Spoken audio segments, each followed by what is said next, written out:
Kind of surprised I was able to continue this series for so long.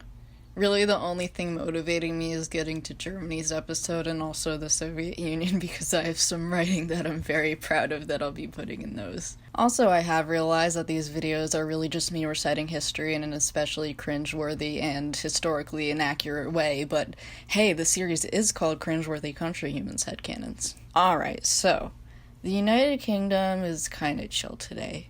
He's still kind of arrogant, but for the most part, he's really just trying to exist and doesn't really get the impulse to conquer random countries anymore. Some countries find him a little annoying, though, but he doesn't really have any real enemies at the moment. One could argue the case of Ireland, and while they do have a pretty tense rivalry, they've been able to coexist since the Good Friday Agreement in 1998. I'm not going to get into all of that, though, because the politics behind the situation are still pretty heated. Just know that they aren't exactly friends, and Ireland generally keeps her distance, and vice versa. They hold their respective grudges, but in a formal setting, they can sit next to each other without trying to stab the other with a pen that one of them stole from the front desk. But aside from that, surprisingly, as questionable as his history is, he has a lot of friends. His best friend is France, but no hetero, right? Yes, hetero. All of the hetero. This is the least problematic ship in the fandom, and I'm comfortable with expressing my enjoyment of it, okay? His second best friend would have to be Portugal, as the two of them have a long history with each other, and they enjoy friendly relations to this day. Germany is also pretty close to him. There's also the Commonwealth, and America is also a great ally of his. Surprisingly, a lot of his former colonies are pretty okay with him. I already mentioned that the Commonwealth shares positive relations, and some of his former colonies in Africa and such aren't incredibly fond of him, but, there's not much tension anymore.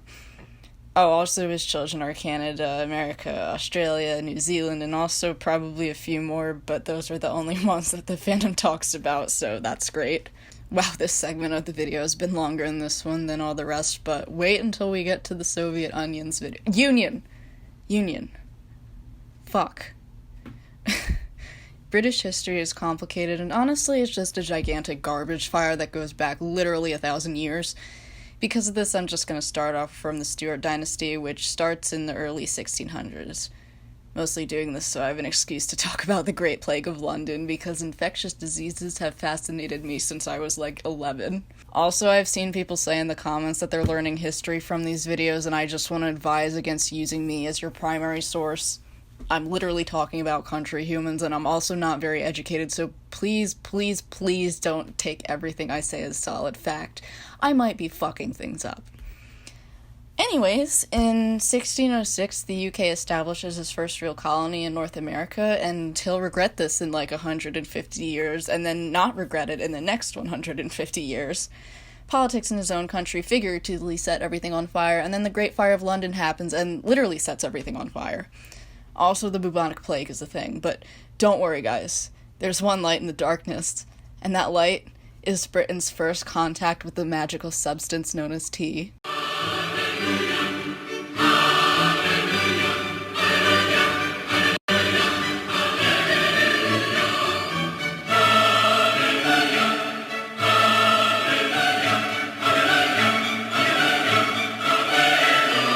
The War of Spanish Succession is a whole mess, and he's also constantly at war with France, so that's great. And then the American Revolutionary War starts, and after a while he gives up because now he's more broke than he was in the first place. He fights with France and Spain, and then the Napoleonic Wars happen, and he fights with France for the millionth fucking time, but that's the last of that. There's still a bunch of wars that are gonna happen, so I'll only cover the major ones, but yeah. He goes on a colonization spree and kills a bunch of people in a lot of different places, but unless I want this video to be literally 2 hours long, I'm gonna have to gloss over that. Not to delegitimize the atrocities that were committed in India and Africa and all that, but there's literally just so much to cover that I can't do it. The Entente Cordiale happens, and Britain and France are friends, and domestic abuse is no longer a concern for the shippers. Yay. Now we get to World War I, so that's a fun time for everybody involved. He enters the war to back up Belgium, and in this he also, again, strengthens his ties with France even more, so now I can feel completely justified in drawing wholesome ship art of them. Happy couple goals, am I right? Except for, the war part. Yeah. gonna kind of not talk about World War I much because it never really threatened his country, and really he only lost anything because they sent forces to help in the mainland. So yeah, no real defending of his own territory. After the war, however, he and France were the main drafters of the Treaty of Versailles, which turned out to bite both of them in the ass in 20 years. I'll get into the specific in Austria-Hungary and the German Empire's videos. Jesus Christ, I have a lot of videos I need to do. Long story short, they're way too harsh. The Great Depression happens, and that's all shit, and also a problem child is like, how about I invade Czechoslovakia? To which Britain and France just appease him and hope he won't kill everybody in Europe. This right here is bad decision number 2. They do, however, promise that they'll go to war with a German jackass if he invades Poland, which he does. And they do declare war on him, but they also don't really do anything. This is bad decision number 3. Things start to get worrying when his beloved baguette wife is invaded by the German jackass, and he starts to kind of panic. He tries to help, but in the end they fail to fight him off, and France is forced to surrender.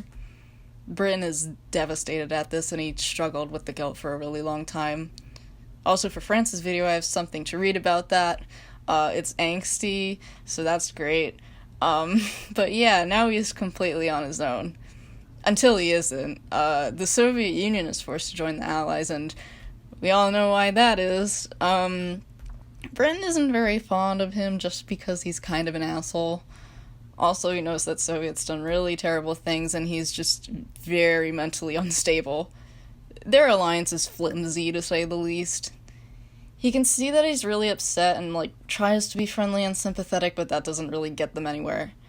And then America has to join and finally has someone tolerable to work with. But yeah, he and his allies save his wife, and it's beautiful, and they chase the German jackass back into his own country, and then the Soviet Union comes and absolutely destroys his ass.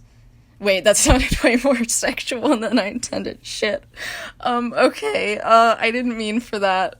But yeah, after the war in Europe ends, he, France, and America take in West Germany, and Britain and France almost, adopt him as their son.